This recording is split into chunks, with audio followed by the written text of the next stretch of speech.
Gálatas. Ya nos estamos acercando casi que al medio, al final. Vamos a estar en el capítulo 4 a partir del versículo 8 al versículo 20. Y el mensaje se llama Cuando el amor es sufrido. Cuando el amor se sufre. ¿A quién no le gusta estar enamorado? ¿O quién no se ha sentido enamorado alguna vez? Pero hay una parte de ese amor, a veces, que se sufre. Y hoy no vamos a estar hablando del amor de pareja, aunque pudiera ser también.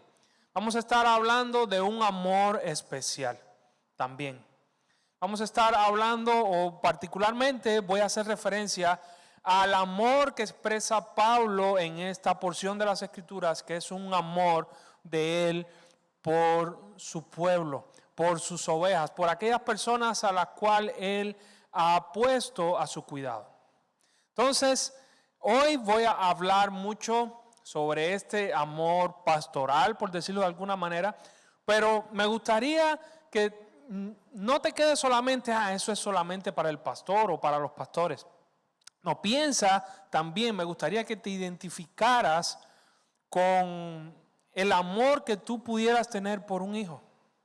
El amor que tú pudieras tener por alguien que tú tienes a cargo. Por esa persona, imagínate que tú estás en un lugar y esa persona a la que tú amas está en la otra punta del mundo. Y que tú sabes, por correspondencia, por WhatsApp, por algo que te ha escrito, que va a tomar una decisión nefasta para su vida. Y tú no puedes hacer nada. No puedes hacer nada. Y ahí es cuando el amor se sufre. Entonces, es un amor. Ese amor también es de pastor o pastores para su congregación. Así que a los pastores que están aquí entre nosotros, que van a ser futuros pastores también de Árbol de Vida junto a mí, es un mensaje para ti. Es un mensaje para ti. Es un mensaje también para aquellos que tienen hijos y que los aman. Y esa distancia puede ser tan corta como de aquí a Australia, o puede ser tan larga como de aquí a la puerta del cuarto. A veces, aunque el hijo esté cerca, pero la distancia es kilométrica, la conexión se hace muy extensa. ¿No te ha pasado a veces que no sabes cómo llegarle? Pues eso es parte de lo que Pablo está experimentando. Y por eso me gustaría que podamos identificarnos con esta parte de cuando el amor es sufrido, para que no perdamos el enfoque que debemos tener en ese momento. Si algo tiene este pasaje es que nos habla de ese sufrimiento que pasa en el amor, pero también Pablo nos deja ver qué enfoque, que no debemos perder el enfoque que debemos tener en nuestra vida personal y también alrededor de nosotros, con tu hijo, con la iglesia. Mis hermanos, les voy a confesar algo. Esta prédica para mí es una prédica muy difícil, es una prédica muy personal. No porque esté haciendo una apología de mi pastorado, una defensa de mi pastorado, sino porque los que son llamados a pastorear, es un llamado, no es un cargo, no es como algo que te toca, es un llamado de parte de Dios, pero ese llamado implica también sufrir a veces, en ocasiones. Entonces, pastores que están acá también, futuros pastores que están acá, pastorear es un llamado a sufrir.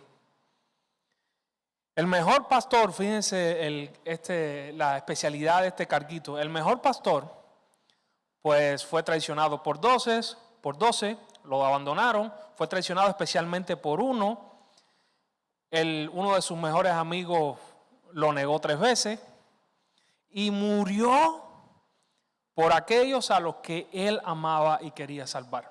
Entonces imagínense si el cargo o el carguito trae complicaciones. Pero, padre que estás aquí, pastor que estás aquí, o futuro pastor que estás aquí, tú con tu hijo no darías tu vida para salvarlo. Si tú pudieras cambiar, si con tu vida, con tu sacrificio, tú pudieras asegurarle el bien a esa persona que amas, ¿lo harías? Bueno, hoy vamos a descubrir que Pablo era uno de esos que amaba tanto a su gente que también tenía ese sentimiento. Entonces, pero no comencemos con el versículo 8, vamos a comenzar con el versículo 19, casi que al final. Pueden seguirme la lectura si gustan, voy a estar leyendo en Nueva Traducción Viviente. Dice así: oh mis hijos queridos, Pablo, recuerden que le estaba escribiendo a la iglesia de Gálatas. Recuerden cuál era el problema de la iglesia de Gálatas, que era que habían llegado nuevas personas, nuevos maestros, con una nueva enseñanza contraria a la que Pablo estaba enseñando. ¿Y qué hicieron ellos? Pues empezaron a ganarse la confianza de los hermanos de Galacia para apartarlos de Pablo y así apartarlos de lo que Pablo estaba enseñando. Entonces Pablo dice, y este es el centro del mensaje: oh mis queridos hijos. La labor pastoral es como si tú adoptaras a una congregación, como si tú adoptaras a la X cantidad de hermanos. Un buen pastor piensa de esa manera.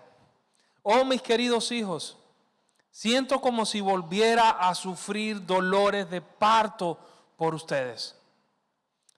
Y seguirán esos dolores de parto y seguirán hasta que Cristo se forme por completo en sus vidas. Desearía estar con ustedes en este momento para poder hablarles en otro tono, pero estando tan lejos, no sé qué más puedo hacer. O sea, Pablo estaba viendo como ellos estaban yendo por un mal camino y no podía hacer nada. En ese momento no podía hacer nada para impedir que esas personas pues se fueran por un mal camino. Y por eso es la angustia de Pablo. Un pastor, cuando ve a alguien que se acerca a Cristo, pues se goza muchísimo. Pero cuando ve que esa misma persona se aleja de Jesús o hace algo en contra de Jesús, ahorita lo vamos a ver que Pablo hasta ahí enojo cuando sucede eso. Piensa tú también cuando tú tienes tus seres queridos y cuando tú sabes que van a ir por un mal camino. Pablo, ahora sí, versículo 8, empieza a decirles, en ese sentimiento, recuerden el sentimiento que es importante, en esa desesperación o en esa angustia que Pablo dice que es como dolores de parto, estoy sufriendo por ustedes. Versículo 8 comienza a decir, antes de conocer a Dios, ustedes los gentiles, o ustedes los que no son judíos, eran esclavos de los llamados dioses que ni siquiera existen. En Galacia adoraban a diferentes dioses. Eran en ese sentido idólatras, eran idólatras. Adoraban, por ejemplo, a Cibeles y a Atis, eran ejemplos de dioses en aquel momento. Cibeles era la diosa de la naturaleza, la diosa de la fertilidad, de muchísimas cosas. Y Atis era como la contraparte, era el encargado del Hades, era Dios también de la mutilación, era Dios como de la nueva creación, adoraban a ese tipo de dioses. También adoraban a Zeus y a Hermes asociado con los planetas también. Entonces, pero ¿cómo era o por qué adoraban a esos dioses? Primero, porque tú y yo estamos hechos para eso.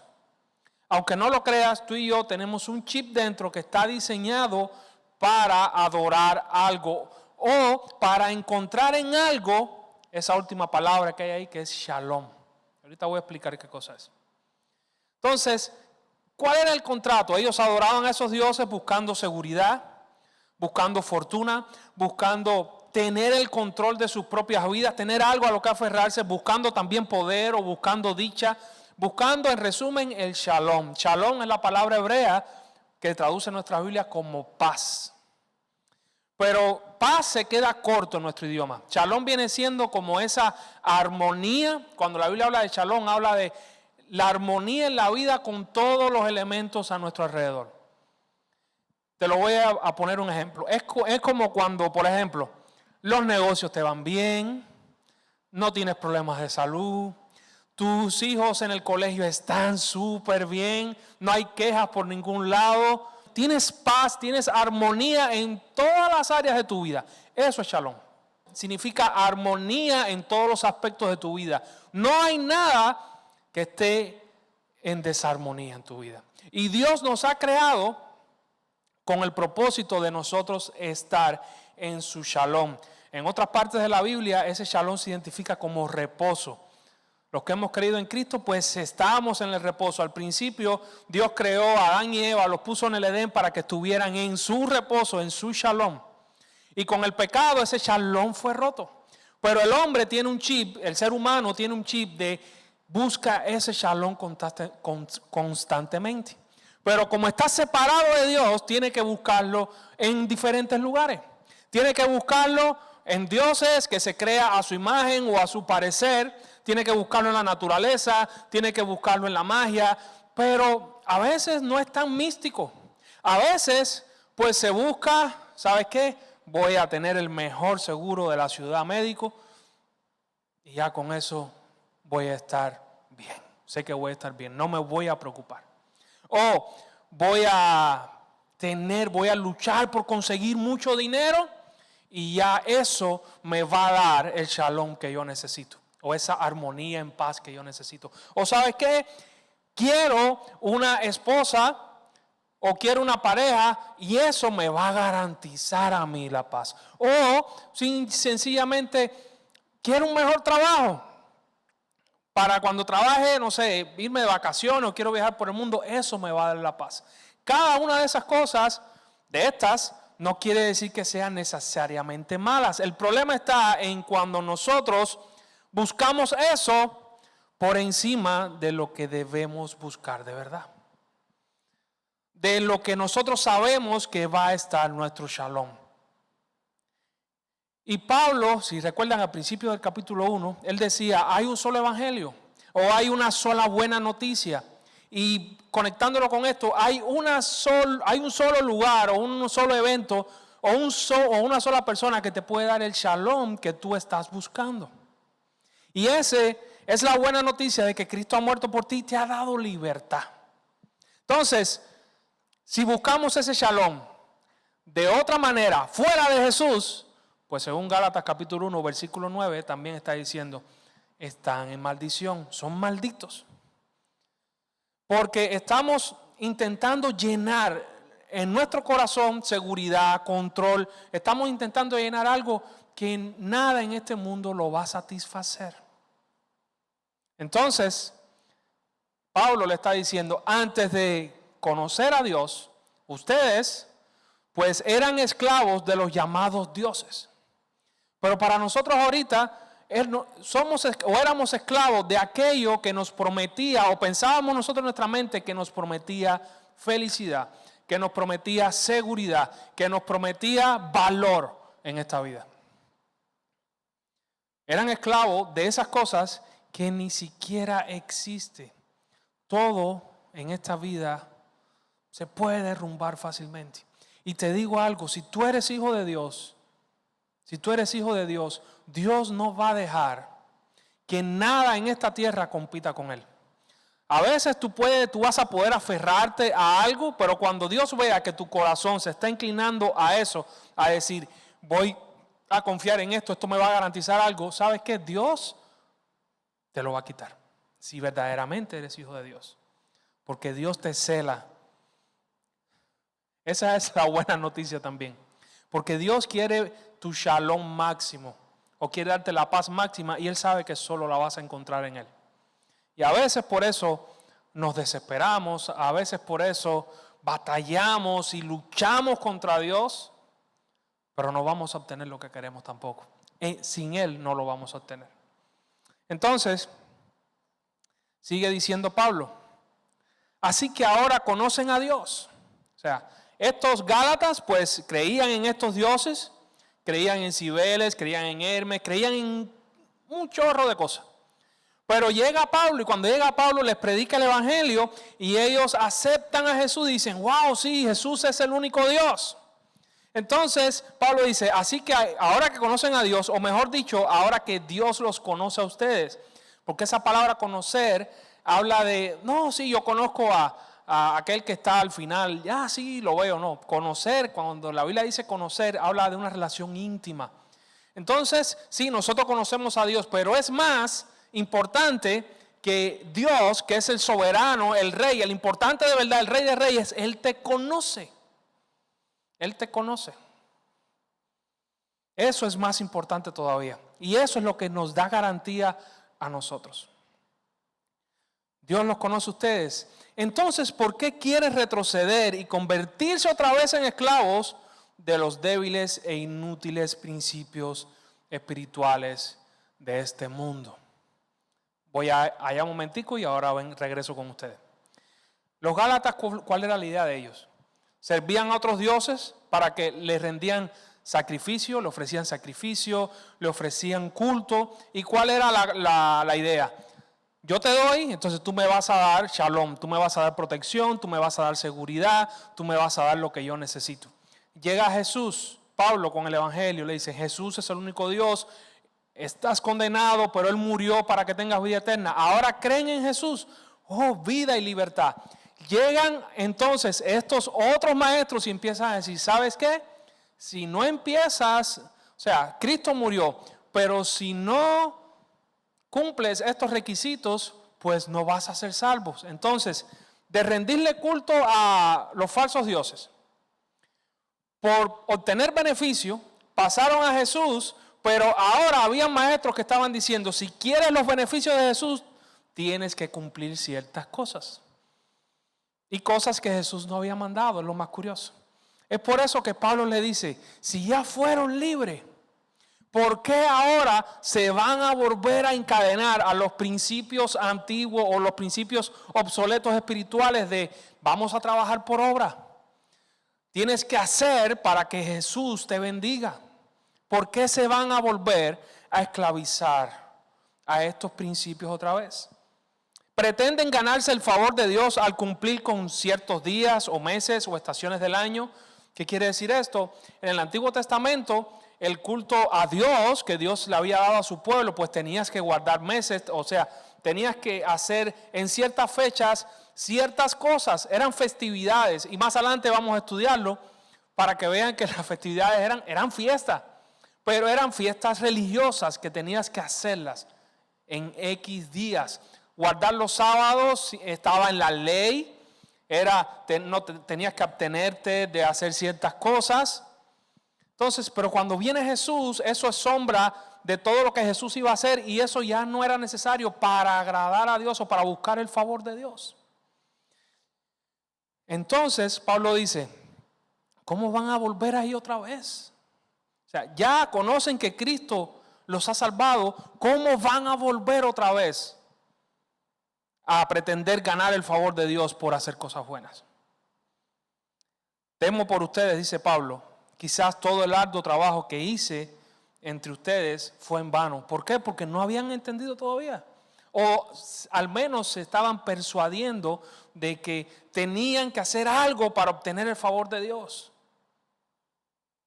Eso está en contra del evangelio. Pero miren el corazón, un poquito más el corazón pastoral de Pablo, que era lo que les mencionaba anteriormente. Segunda de Corintios capítulo 11, versículo 27, dice, y este es Pablo, o sea, esta es la carga de un pastor. No quiere decir que todos los pastores pasen por los versículos 27, el del versículo 27, sino que cada pastor es una persona. Y es una persona que tiene luchas en su vida también, es un ser humano. Las luchas de Pablo eran las siguientes: he trabajado con esfuerzo y por largas horas soporté muchas noches sin dormir. He tenido hambre y sed y a menudo me he quedado sin nada que comer. He temblado de frío sin tener ropa suficiente para mantenerme abrigado. Pero ahora sí, versículo 28. Esto es una carga que la comparten aquellos que tienen personas cuidando o bajo su cuidado.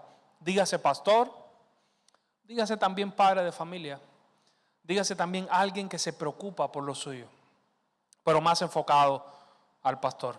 Además de todo esto, a diario llevo la carga de mi preocupación por todas las iglesias. Pablo estaba preocupado por todas las personas creyentes en aquel momento. Y escuchen esto: ¿quién está débil sin que yo no sienta esa misma debilidad? ¿Quién de ustedes no se entristece sin que yo me entristezca? Es muy probable que a lo mejor uno del lado de acá no sepa lo que le pasa al del lado de allá. O que pasó una situación difícil. Pero un pastor sí lo sabe. ¿Quién se ha dejado llevar por mal camino, dice la Nueva Traducción Viviente, sin que yo arda en el enojo? Es lo que Pablo estaba sintiendo en ese momento también, esa frustración. ¿Quién no tropieza sin que yo... Un buen pastor se preocupa por sus hermanos en Cristo, primeramente por su eternidad, por su shalom definitivo, por su eternidad, pero también por su bienestar en la tierra. Eso es lo que hace, o es parte de lo que hace un buen pastor. Por eso Pablo les dice a los Gálatas: amados hermanos, recuerden cómo empezó en el versículo 8, amados hijos, ahora dice amados hermanos, le está rogando, Pablo le está rogando, es lo único que puede hacer. Les ruego que vivan como yo, libre de esas cosas, pues yo llegué a ser como ustedes los gentiles, libre de esas leyes. En aquel momento Pablo era judío, Pablo entendía la ley de Israel. De hecho, Pablo hubo momentos que vivió bajo la ley, lo vamos a ver ahorita, aún siendo cristiano. Pero mi hermano, Pablo ya había sido libre de eso, ya le entendía que no es acepto a Dios por las cosas que hace, sino por creer en Jesús.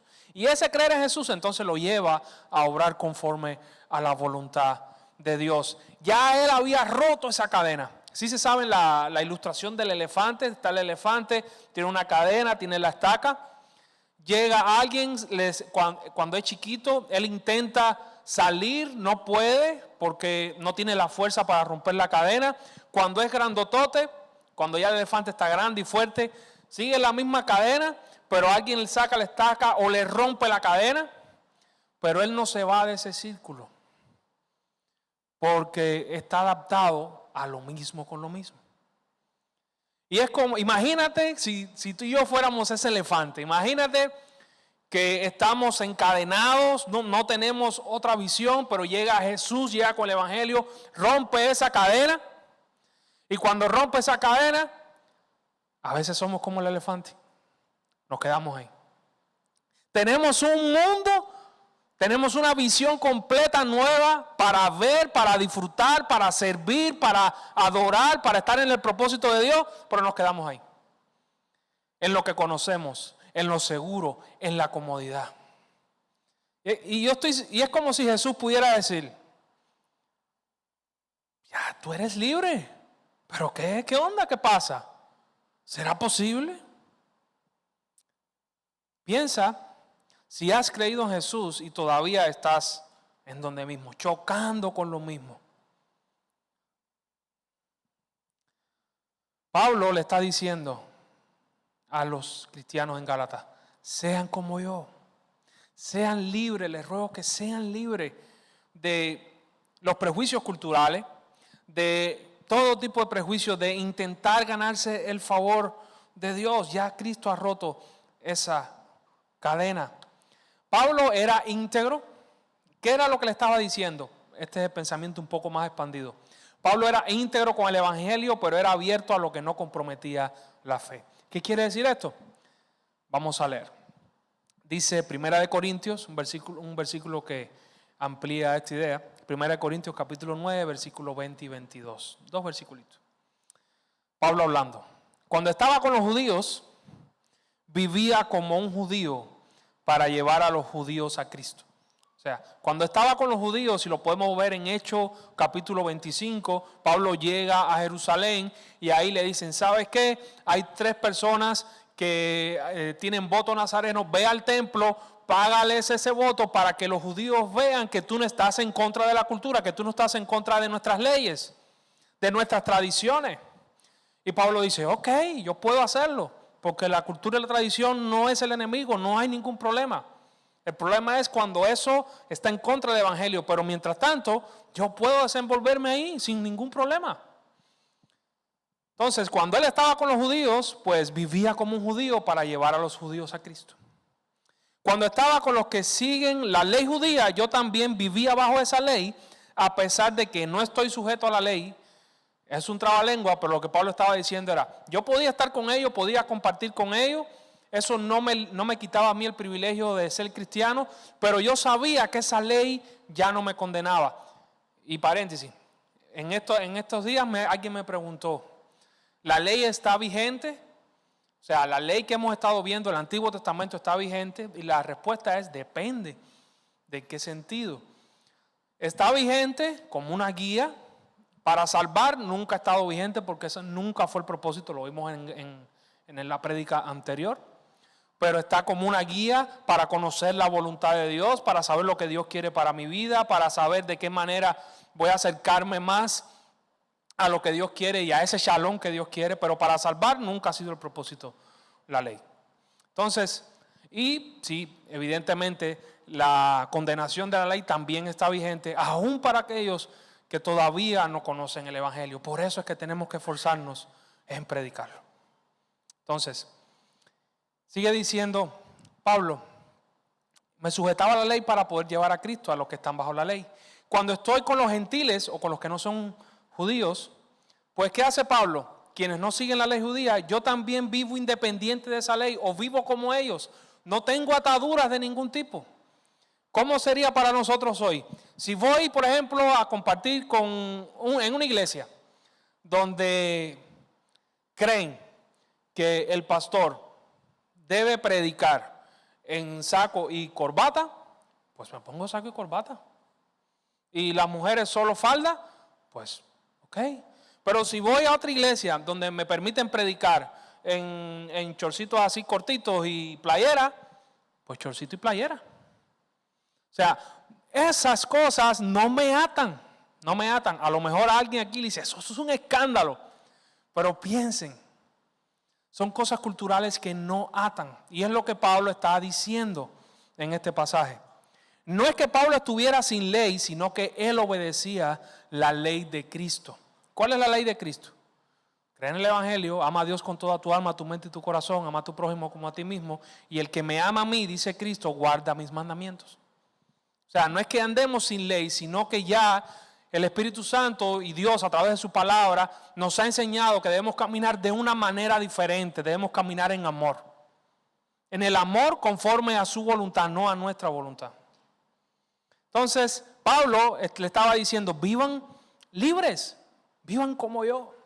Pablo está diciendo que fue amado por esa congregación. Escuchen lo que dice el versículo del 2 al 14. Ustedes no me trataron mal cuando les prediqué por primera vez. Cuando Pablo llegó a Galacia por primera vez, dice que lo recibieron como un ángel. ¿Y saben cuál fue el milagro que hizo Pablo en ese lugar? Para que recibieran el Evangelio, que llegó enfermo. No se sabe cuál es la enfermedad. Por ese pasaje se asume que él tenía problemas de visión. Por otros pasajes también, que tenía problemas en la vista, pero no es seguro. El caso es que él llega enfermo y por causa de esa enfermedad, los Gálatas lo recibieron como a un ángel de Dios, como si fuera Cristo mismo. De tal manera que de ser posible, ellos dicen que si hubieran sacado los ojos y se lo hubieran dado a Pablo, si con eso resolvían la salud del apóstol. Ese hombre llegó en debilidad a Gálatas, pero ellos recibieron a Pablo con amor, con cariño. Como, por ejemplo, me recibieron a mí cuando llegué y todavía me reciben. Espero que así sea la idea. Así de esa manera, con esa pasión, con ese amor, así recibieron a Pablo. Pero escuchen lo que dice Pablo mismo, porque de Pablo a ser el amado pasó a ser de pronto a Pablo el odiado o a Pablo el enemigo. Dice, ¿dónde ha ido a parar el espíritu de alegría y de gratitud que antes tenían? ¿Dónde? Estoy seguro de que ustedes, si hubieran arrancado los propios ojos para dármelos, como dije anteriormente, ¿acaso ahora me volví su enemigo porque les digo la verdad? Escuchen lo que Pablo les está diciendo. Futuros pastores que están aquí, va a llegar el momento que te va a pasar eso. A Jesús le pasó, a Pablo le pasó, y tú y yo no somos mejores ni que Jesús ni que Pablo. Entonces, a todos pasa en algún momento. Mi hermano, en este mundo, hacerse un enemigo es lo más fácil que hay. Respiras y ya puede ser que tengas uno en potencia, nuevo.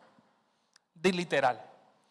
Cuando no estás de acuerdo con alguien, ahí ya tienes casi que un enemigo. No te guste algo que a otra persona sí. No, yo le voy a la América, yo le voy al Cruz Azul. No, pues. Casi. No estás en la misma onda, ya nada más de verte, si no estás en la misma onda, ya te empiezan a mirar con sospecha. A veces no tienes ni que hacer nada, a veces solo estás respirando y hay alguien que malinterpretó algo, dijo un comentario a otro por otro lado y ese otro ya es tu enemigo y tú ni lo sabes. Ni lo sabes. Te enteras cuando ya es muy tarde. Por desgracia, eso lo podemos ver en el mundo día a día, pero por desgracia a veces en la iglesia sucede. La iglesia tiene sus miles y sus 10,000 que han sido dañados, dolidos por cosas así. En Cuba, en una ocasión pasó en la iglesia, en donde vivíamos, un pueblo muy pequeño, una persona vivía rencorosa con la iglesia y cuando le pregunto, ¿pero qué sucedió? No, que el pastor de hacía 3 generaciones atrás le había levantado un rumor y entonces esa persona se había dolido y apartado de la iglesia. Le dije, ¿sabes qué? Cristo no es así, la iglesia no es así, la iglesia no tiene culpa. Encamínate con Dios, porque la división nunca es de parte de Dios. Pero, va a llegar el momento en que vas a tener que decir la verdad. Me gustó mucho la frase del Roge el domingo pasado. En Cuba también tenemos una parecida que dice que es mejor poner a una gente colorada una vez que no amarilla todos los días. No me recuerdo cómo fue Rogelio que dijo el domingo pasado. Va a haber momentos en que hay que decir la verdad. Y esa verdad, en este momento con los Gálatas, pues ya estaba rozando con ellos y ya los falsos maestros los estaban llevando como si fueran los enemigos. Y Pablo les pregunta a los Gálatas, ¿qué he hecho? ¿Qué he hecho? Sigo siendo el mismo. Entonces les digo la verdad y se molestan. Y me tienen como enemigo. Pablo dice, la preocupación de él. Esos falsos maestros están muy ansiosos de ganarse el favor de ustedes. Esto es como operan esos falsos maestros. Esto es como operan los falsos amigos de tus hijos también. Esto es como operan los falsos amigos de las redes de tus hijos o los influencers de tus hijos. Esto es como opera Satanás para intentar dividir y apartar cualquier cosa. Estos falsos maestros están muy ansiosos de ganarse el favor de ustedes, quieren conquistarlos, pero sus intenciones no son nada buenas. Lo que quieren es aislarlos de mí para que ustedes solo le presten atención a ellos. Y ese es el modus operandi. O sea, si yo quiero ganarme una gente y ponerla en contra de alguien, ¿qué hago? Me empiezo a congraciar con ella, la empiezo a apartar poco a poco, excluyo a la otra persona, le hablo, le convenzo y ya, me gané un aliado, formo una cabeza de playa y es un enemigo. Si alguien quiere hacer cosas buenas por ustedes, escuchen lo que dice Pablo, si alguien quiere hacer cosas buenas por ustedes, no hay ningún problema, pero que lo haga en todo tiempo, no solo cuando estoy con ustedes. Parece ser que cuando Pablo iba, pues es entonces cuando se congraciaban, intentaban apartarlo, que no pasaran tiempo con Pablo, etc. Pueden ser cualquier tipo de manipulación o cualquier tipo de cosa para apartar a la gente y así crear división. Entonces, no todo entusiasmo espiritual es sano. Tenemos que discernir. Cuando un líder, un maestro o un grupo desplaza a Cristo del centro y busca controlar la conciencia de la gente, pues está actuando de una manera peligrosa, aunque sea con un lenguaje espiritual. Un buen pastor no debe procurar que sus discípulos se parezcan o que la iglesia se parezca al pastor. Un buen pastor debe procurar que la iglesia se parezca a Cristo, que la iglesia apunte a Jesús, no al pastor. Y es por eso también que es bueno que hayan varios pastores en la iglesia, para que no agarren la forma solamente de uno. Vamos a ver ahorita ¿por qué? La falsa enseñanza no siempre entra negando abiertamente a Cristo. A veces entra creando, o casi siempre, creando dependencia, sospecha, división, lealtades humanas.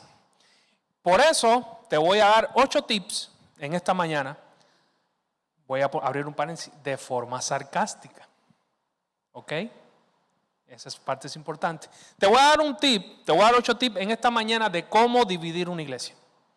Y de qué eran lo que los falsos maestros hacían en la iglesia de Galacia. Así que, si quieres anotarlo, pues ya saben.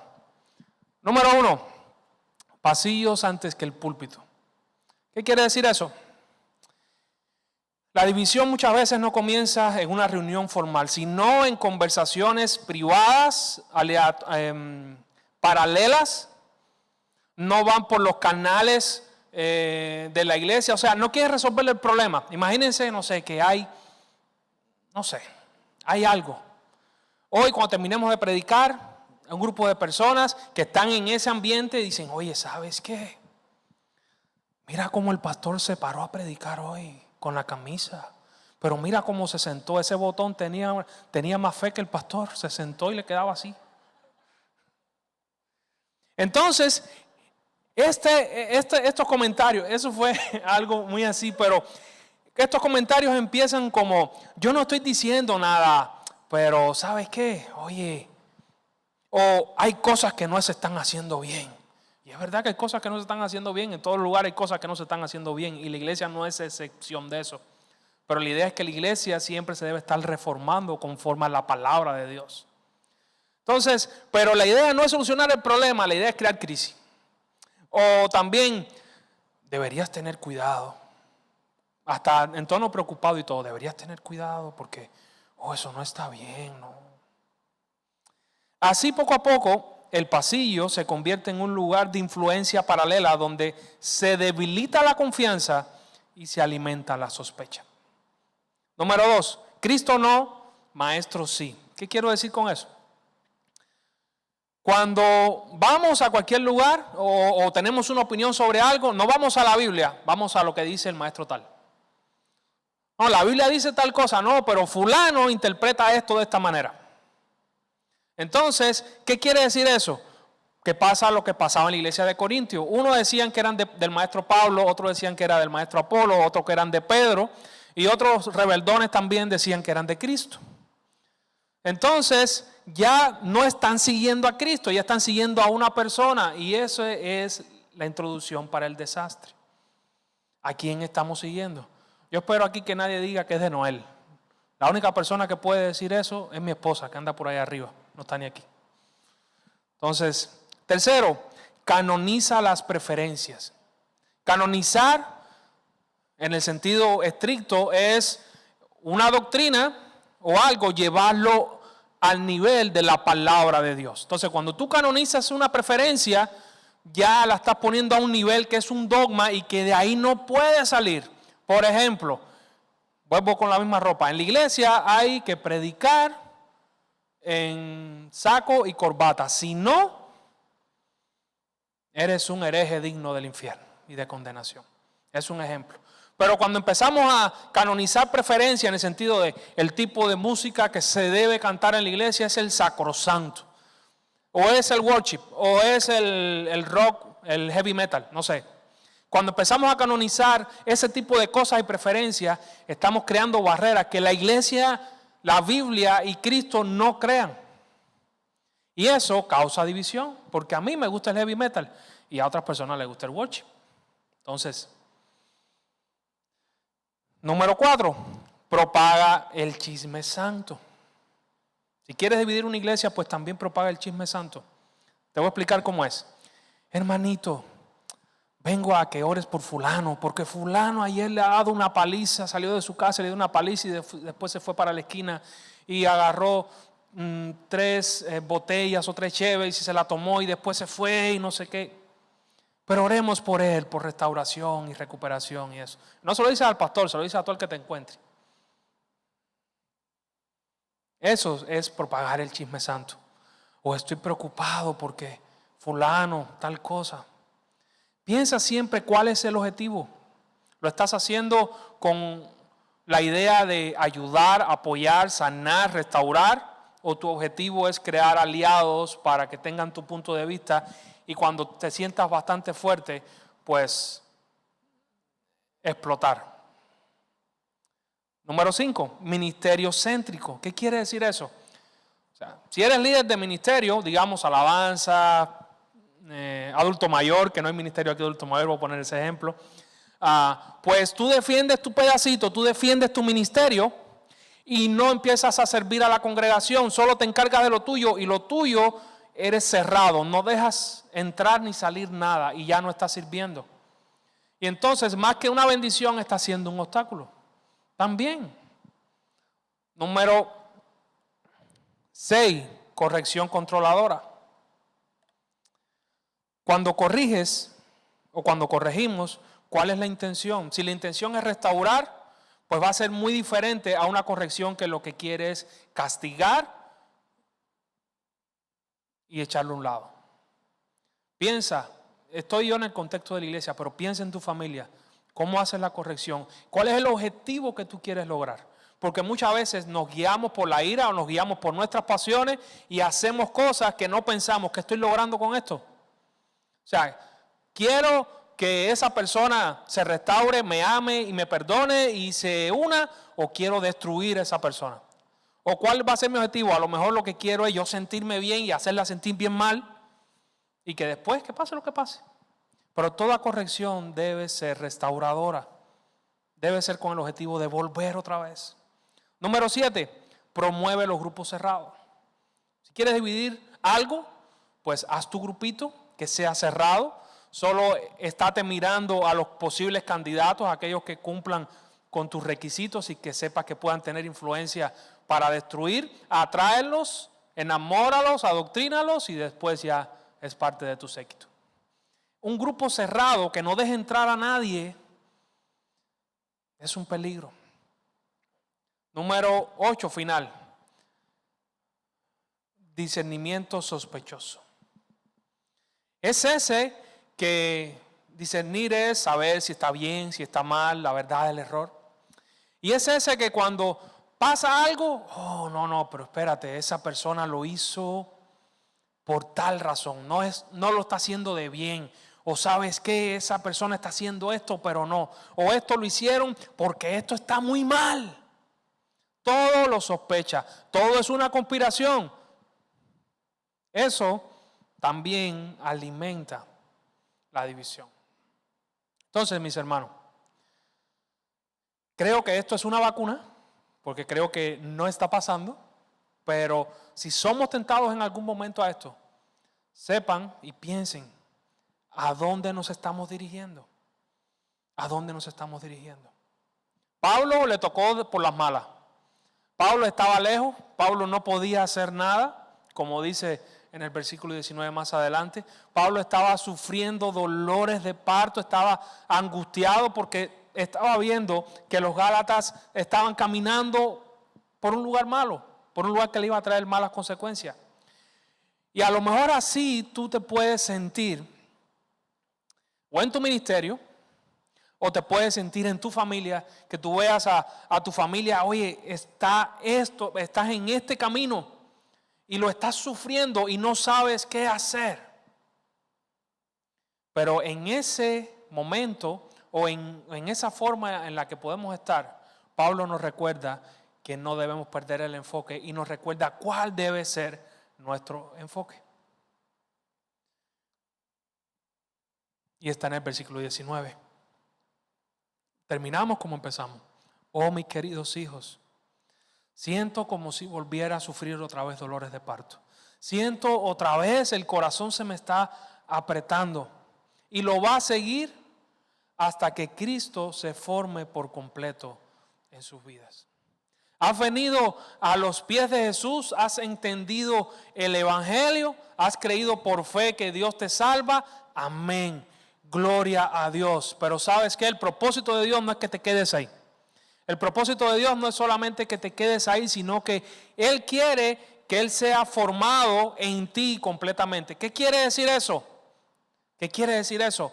Que hagas su voluntad. que en el medio de las decisiones, en el medio de los temores, en el medio de todas las circunstancias, tú puedas crecer y puedas actuar como Él actuaría.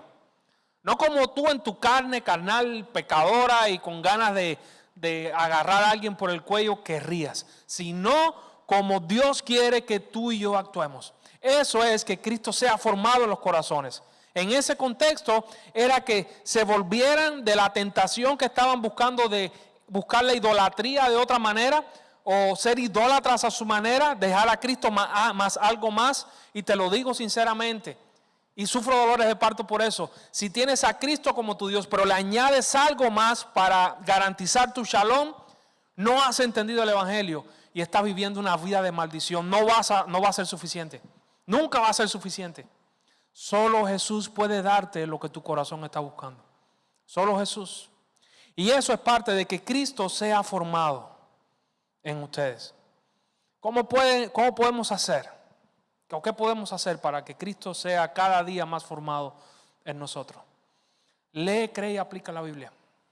Primero, mi hermano, amigo, amiga que estás aquí. Si no sabes lo que Cristo dice en su palabra, ¿cómo crees que vas a poder vivir el día a día? Si no sabes las promesas que Dios te ha dejado en su palabra para que tú las creas y vivas por ellas, ¿cómo vas a formarte conforme a Cristo? Por ejemplo, Dios dice, o Cristo dice, perdona. Algo muy básico, perdona. Todos lo sabemos.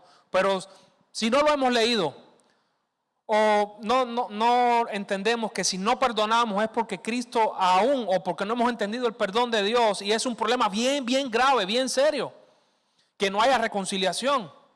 Si no entiendes eso, o si no lo has leído, ¿cómo vas a llegar al conocimiento y a aplicarlo? Y a forzarte a decir, ¿sabes qué? Tengo que perdonar, tengo que trabajar en esta área, mi corazón tiene que cambiar. Si no sabes que Cristo ha dicho en su palabra a través de su Espíritu Santo que todo lo que pidas al Padre, todo lo que pidas al Padre, lo vas a recibir si lo crees, todo lo que tú necesitas, si no lo has leído, ¿cómo lo vas a aplicar? ¿Cómo vas a saber cómo orar, qué pedir?